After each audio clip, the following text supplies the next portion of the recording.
আসসালামু আলাইকুম দ্বিতীয় শ্রেণীর শিক্ষার্থীবৃন্দ, কেমন আছো তোমরা সবাই? আশা করি তোমরা প্রত্যেকেই ভালো আছো। হাজির হয়ে গেলাম তোমাদের বাংলা পাঠ্য বইয়ের পাঠ নং 4 ডালিম কুমার ও কঙ্কাবতী। ডালিম কুমার ও কঙ্কাবতীর সুন্দর একটি রূপকথার গল্প নিয়ে তোমাদেরকে খুব সুন্দরভাবে আমি পড়ে শোনাচ্ছি। মনোযোগ সহকারে শুনলে তোমাদের এক পড়াতেই মনে থেকে যাবে। কেমন? এক ছিল রাজপুত্র, নাম তার ডালিম কুমার।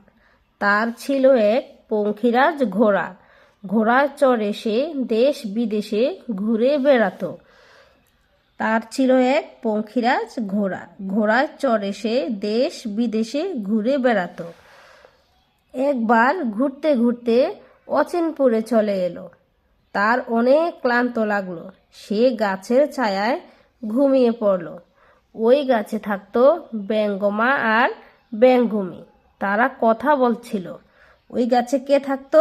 ব্যঙ্গমা আর ব্যঙ্গমী থাকতো। তারা কথা বলছিল। তারা কি কথা বলছিল? ব্যঙ্গমা বলছিল, রাজকন্যা কঙ্কাবতীর কি হয়েছে জানো? ব্যঙ্গমা বলল, কি হয়েছে?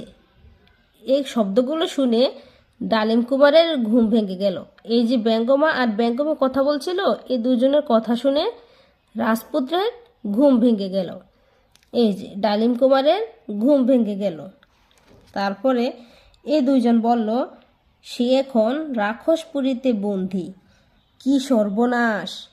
রাক্ষসপুরী অনেক দূরে, 7 সাগর 13 নদীর ওপারে। কঙ্কাবতীকে বাঁচাতে হবে। এটাকে বলল রাজপুত্র। এই যে রাজপুত্র বলল কঙ্কাবতীকে বাঁচাতে হবে। ডালিম কুমার 7 সাগর 13 নদী পার হলো। ডালিম কুমার 7 সাগর 13 নদী পার হলো। তারপর রাক্ষসপুরীতে পৌঁছালো।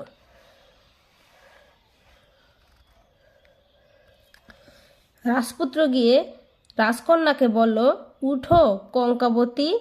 তখন রাজকন্যা কঙ্কাবতী সোনার পালঙ্কে ঘুমিয়ে আছে। কিছুতেই তার ঘুম ভাঙে না। ডালিম কুমার দেখতে পেল কঙ্কাবতীর মাথার কাছে রূপার কাঠি আর পায়ের কাছে সোনার কাঠি।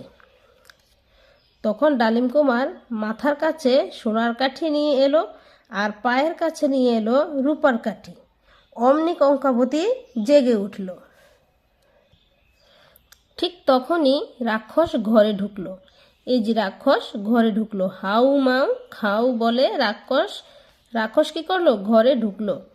সাথে সাথে ডালিম কুমার তরবারি বের করলো। কঙ্কাবতী বলল, রাক্ষসের প্রাণ আছে একটা টিনের কৌটার ভেতরে। কোথায় আছে? টিনের কৌটার ভেতরে। রাক্ষসের প্রাণ আছে একটা টিনের কৌটার ভেতর। ডালিম কুমার জানে না সেই কৌটা কোথায়। তারপরে কঙ্কাবতী বলল, তোমার তরবারি আমার কাছে দাও। কঙ্কাবতীর অনেক সাহস ছিল। তখন পালঙ্কের নিচ থেকে একটা কৌটা বের করলো। কৌটা খুলতেই বেরিয়ে এলো একটা ভ্রমর। তখন কঙ্কাবতী তরবারি দিয়ে সেই ভ্রমরটাকে কেটে ফেলল। তারপর ডালিম কুমার ও কঙ্কাবতী বেরিয়ে এলো রাক্ষসপুরী থেকে। আজকে পর্যন্তই। ভালো থাকবে সবাই। আল্লাহ হাফেজ।